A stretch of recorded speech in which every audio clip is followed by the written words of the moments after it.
tuli wano ne Hajati Kulusumu gan subscribe Tawfik Media UG Hajati Kulusumu tumuguddeko olunaku olwaleero atunnyonnyola ensonga zino nga bwe zaali. Hajati, assalamu alaikum. Wa alaikum salaam wa rahmatullahi. Okay, twagala otubuulire oba omwana omusinkana Omwana namusinkana mu conference emu South Africa, nali ngenze kupresentinga paper nga naye agenza kupresentinga ntusinkana kati netwogeramu nga bannayuganda gye baliko Uganda eryentyawo ebityo. Kati omwami wange yafa nagamba baganda bye yali ajja kunneewangulira, baganda bamugamba ajja tutasobola nti njagezaako. Kati emboozi yatandikira nga twogera ne mugamba naye njagala kusooka enkulabe kuba nze nali nalye njagala agenda okufuna ku haiti nga mashallah eriiso lyeryo bodi yeyo nena byeddala nga bangange muli kyetwagala okumanya amba bwe yakugemuli kyakutwalira bbanga kyokurealizinga nti ono omusajja omutuufu qualities ezo zenyini anti kati manyi family yaabwe basiramu bulungi nesoma ne baganda be. So it was a very good representation. Bani manyi bazadde be dadwe yakafama niwe mumanyi baganda be mbamanyi nasoma nabo ate naye yennyini namwagala tufa society. Kati tekyanetagisa bbanga ddene nnyo kwetegereza kubanga actually nalina nokola batya bakuba ekibaati nga nkoya application. Omukwano gwaguddemu omulundi ogwokubiri. How do you feel? I feel good kubanga ekisooka okufumba ibaada era ndi musanyufu kubanga ndi mukwano omulungi ogwokubiri. Abatamu bagambye mbu dokita omulambo oyinza okuyinza okufundula naye nga kizibu kimanyi kyokufundula ibaada era nfunamu empira nebaza Allah nti yampadde akusaidia eyewammwe oba famire yewammwe oba neyomulimu like bakkiriziganyiza famire yakkiriziganyiza okubanga akwamba mukkiriza saidi yani y'omugenzi saidi y'omugenzi tebali oba bannazaala bo bikikuteekawo mbeera ate basairawo batya ku mwami omwana wange amwakiseputinga ati kati ate bali abaana bebakwatira ku mwana baba tebakisusiza ndabanga tibakisusi nti mbatwalire omuntu nti bansiimireko abase balamu bange njamu batwalira tulabe bo bakimanyiiko bakimanyi era bancongratulate. jjukira twalina waliwo entalo ezaaliwo wakati n'abo abantu bajja batya okubanga mulimu abamu era batanjagala ne mwalimu abamu be nali nkolagana nabo era bakisanyukira nekunika bajja enika yali y'abantu ba muntu teyali sooke naye nga womanyi nti ndina enkoko njeru lazima byaliiga wali omanyi naffe akola nga taatawa magera awo webyali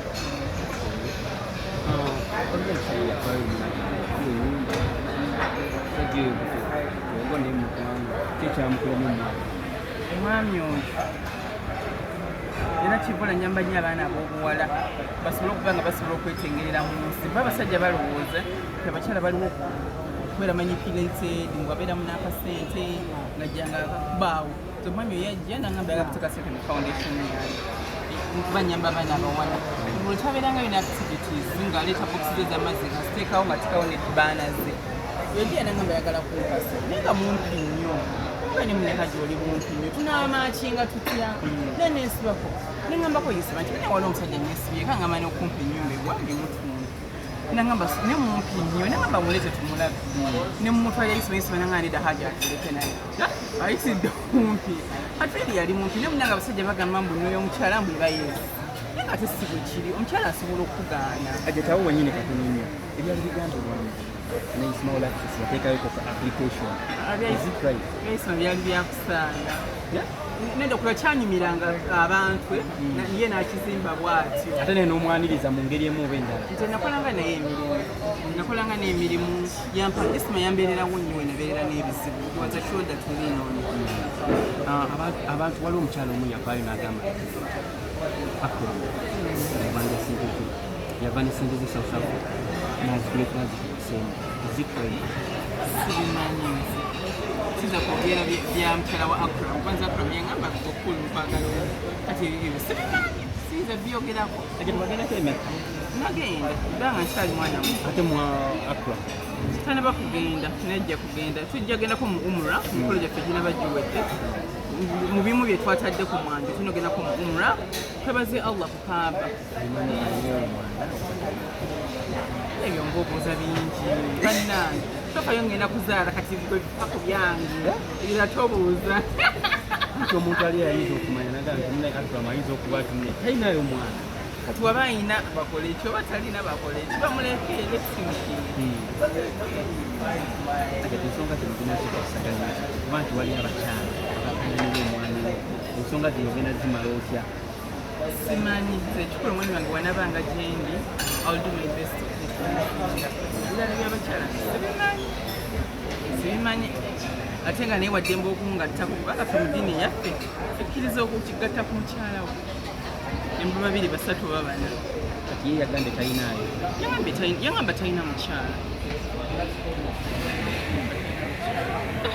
Kati ati ng'ogumye.